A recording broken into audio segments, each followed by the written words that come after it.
what are the different kinds of therapies, that are available? And can you share a little bit more about CBT, or the cognitive behavioral therapy is something, that you hear a lot about. I'm sure there are others as well that people have heard about. But how does, they briefly work? Hmm.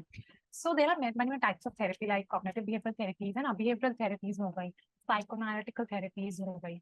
Hmm. So these are therapies basically works on a cognitive perspective कि कैसे एक इंसान ने जब एक emotion या एक ऐसे स्टिमुलस को परसीव किया हुआ है जो उससे वो बाहर नहीं आ पा रहा है ना. Wise mind is very important to deal with all this situation. We have three kind of mind है ना, emotional, rational and wise mind.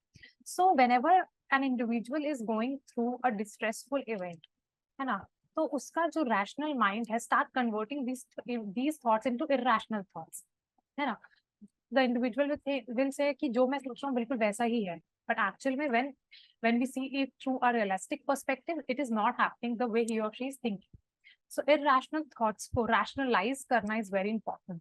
अगर हम बच्चे को बोल रहे हैं कि आप ये जो चीज कर रहे हैं ये गलत है ना, हम बच्चे को सिखाएंगे कि अच्छा अब आप ऐसे करिए, देखिए तो आपका ये मैथ्स का प्रॉब्लम सॉल्व हो जाएगा, है ना. अगर आप इस शर्ट को, अगर एक बच्चे को नहीं पहनना आ रहा तो हमें थोड़ी कहेंगे जैसा पहन रहा पहन लो, उल्टा पहन के चले जाओ, नहीं, है Right. ना. तो हम उससे बोलेंगे आप इस बटन को खोलिए, आप शर्ट के दोनों आर्म्स पहनिए, फिर बटन्स लगाइए, है ना.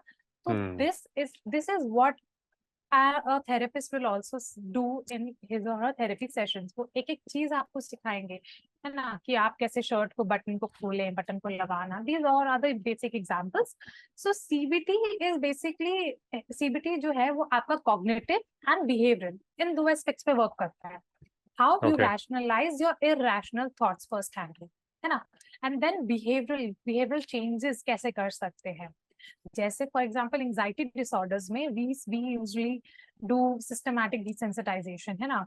हम इंडिविजुअल को उस ट्रिगर्स फैक्टर से एक बार फ्लड करते हैं, फिर हमें बताते हैं कि अच्छा अब इतना रिस्पॉन्स आया, अब इससे और कम आना चाहिए. धीरे धीरे करके वो एक्सटिंक्ट हो जाना चाहिए, इमोशन बिहेवियर एक्सटिंक्ट हो जाना चाहिए. बिहेवियरल थेरेपीज भी होती हैं जिसमें हम ये बताते हैं बच्चों को कि आप कैसे इस चीज को अभी देख रहे हैं, है ना, पॉजिटिव चीज देख रहे हैं. अब आपको यही पॉजिटिविटी अपने अंदर लानी है. Like you have to react the positive side, you have to react positively to every situation, है ना. अगर आपको Right. गुस्सा आ रहा है तो आप कैसे उस चीज को खुद से समझेंगे कि अच्छा अभी तो मैं गुस्सा कर लूंगा बट इससे मुझे कुछ फायदा होगा या सामने वाले को कुछ फायदा होगा, नहीं.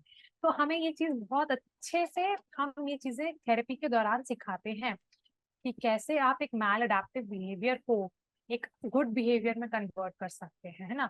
आप कैसे एक एसोसिएशन नेगेटिव साइड्स, है ना, नेगेटिव इवेंट्स का, एवर्सिव इवेंट्स का कैसे आप तोड़ सकते हैं उन लिंक को, ताकि आप एक पॉजिटिव वेलबींग मेंटेन कर सकें.